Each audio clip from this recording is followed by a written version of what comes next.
Well, hello there, and welcome back to my regular listeners and to my new listeners. My friends, this is another episode of our Sex Ed for Adults series. Is it normal to have fantasies? Right? It's something that almost everybody experiences, but very few people talk about. Fantasy. All right? If you've ever found yourself thinking, okay, where did that come from? What does this say about me? Am I weird? Would I actually want this in real life? Should I tell my partner about this? You're not alone. In fact, research suggests that the overwhelming majority of adults experience sexual fantasies. Studies have found that somewhere between 90 and 97% of people report having fantasies, which means if you have fantasies, congratulations. All right. And you're not secretly a terrible person. You're not weird. You're human. And yet, so many people experience fantasies with curiosity and then immediately follow it up with judgment. And then that fantasy disappears, right? And in comes shame. So, today I want to talk about why that happens. And because most adults were never taught what fantasies actually are. Okay. First off, they're normal. Okay. There's a big misconception that having fantasies is unusual. Fantasies is one of the ways that our minds play. It's one of the ways that we explore and that we imagine.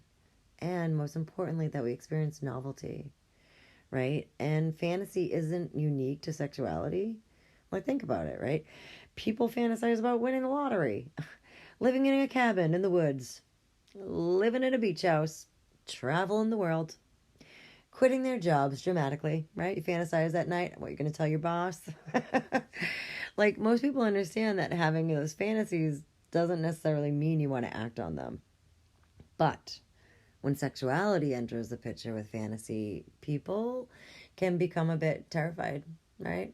Fantasy is not consent, right? It's not on the to-do list. It's not a moral test. Fantasy is not a contract. Just because something appears in your imagination doesn't mean you want it in real life. You secretly desire it literally. It doesn't mean you should do it. And it doesn't mean there's something wrong with you. Because our minds are symbolic. They're emotional. They're creative. They're complicated. And fantasies often speak in metaphor rather than instruction. So here's where things get interesting. Fantasy is often about feelings. All right? So, fantasies aren't actually about the specific activity itself. They're often about the feelings that go with them and underneath them. So, feelings like freedom, being desired, playfulness, power, being adored, being chosen, confidence, novelty. In other words, fantasy is often less about what you're doing and more about how it would make you feel. Because humans don't just crave experiences, we crave emotional states that go with those experiences. And have you ever noticed how your brain enjoys stories? Movies, daydreams, imagination, books. That is because novelty stimulates us.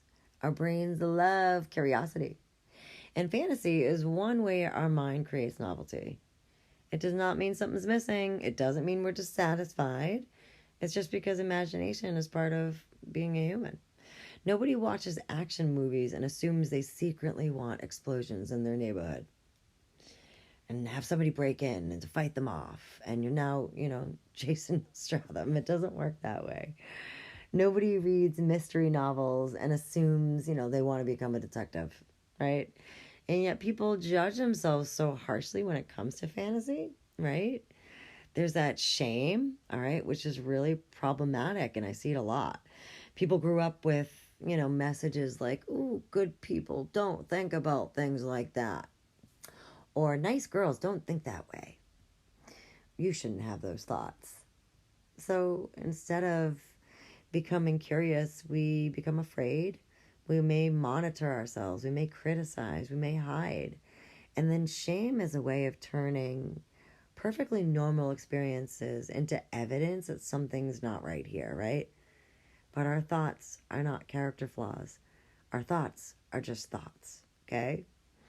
And fantasy doesn't mean your relationship is broken. All right. That's another fear a lot of my clients carry. If I'm fantasizing, does that mean I'm missing something? Is what I have not enough? And honestly, it's not necessarily, you know. Fantasy and relationship satisfaction are not enemies, you know. You can deeply love your partner, feel attracted, enjoy that relationship, and still have fantasies. And sometimes it just means you're alive and human and imaginative, and that's totally okay.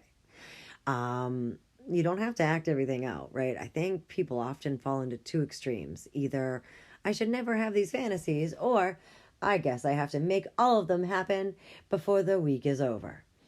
Neither is true, because fantasy and reality serve different purposes, right? Some fantasies may inspire exploration. Some may deepen understanding. Some may remain entirely private. And all of those possibilities are okay, because not every thought we have requires action. Maybe it just requires a little bit of understanding, right? So instead of asking, what's wrong with me? Or what does this mean about me? You can ask, what might this represent for me? Maybe it's about feeling pursued, feeling chased, feeling free, powerful, adventurous. Because that's the thing. Sometimes fantasies are less about sex and more about emotions we've been hungry for. So if you think about, let's go with sex with a stranger at the bar, right? Or sex with a stranger wherever, like a one-night stand maybe. That could signal wanting to be chosen. When you think about submission, that could be really freeing for somebody who's usually making all the choices for other things. So, each type of fantasy has an underlying emotion that feels nice. So, curiosity is kinder than judgment, right? The greatest gift we can give ourselves is curiosity, not self-interrogation, not panic. Because curiosity says, ooh, that is interesting. I wonder what that feeling represents. Or I wonder what part of me is looking for something. And then, shame creates silence. Curiosity, gives a little time. So if you're wondering, am I normal? What does this say about me? Ooh, am I really weird? Should I not tell my partner about this because I'm horribly embarrassed? Let me assure you, fantasy is normal. Imagination is normal. Curiosity is normal. And having a rich inner fantasy world in your mind doesn't make you broken. It makes you human. Because sexuality is not just physical, it's emotional, it's psychological, and it's imaginative. Maybe the goal isn't to judge your mind. Maybe it's simply to understand. All right, my friends. Remember, your body isn't broken. Your questions aren't weird. All right, you're definitely not the only one wondering these things because we were not taught this, right? We were not taught sex ed for adulthood. So, if you liked this, if this did anything for you today, give me a quick like, sub if you want to come back for more, and share it with a friend. All right, share it with a partner if you want to be able to spark a conversation later. And if you're wondering, okay, I have so many more questions and curiosities about my desire and what I may want. Get curious about how you work and how your desires work. You can find the link in the show notes for a freebie, all right, for my desire workbook. So until next time, stay curious, stay compassionate, and remember, pleasure is your birthright, baby.